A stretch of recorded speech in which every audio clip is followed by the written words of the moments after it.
Napapagod na raw ang anak ni former sex bomb member Izzy Trazona na si Sofia sa mga isyu tungkol sa kanilang pamilya. Sa isang Facebook video, inamin ni Sofia na sawa na siyang ipagtanggol ang kanyang ina mula sa mga komento ng netizens. Ito'y matapos ang sunod-sunod na mag-viral ang ilang interviews ng kanyang stepdad na si Alvin Aragon. Makailang ulit tinutulan ni Aragon ang pagiging miyembro ng LGBTQIA+ community ni Sofia dahil labag umano ito sa kagustuhan ng Diyos. Inalmahan niya ni Sofia at ng maraming netizens.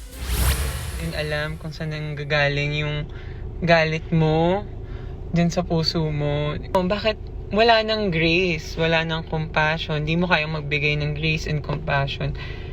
Tapos, bakit kailangan mo sirain yung sarili mo? Bakit kailangan mo din ako sirain?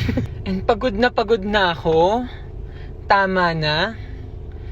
And wala akong intensyon na sirain ka.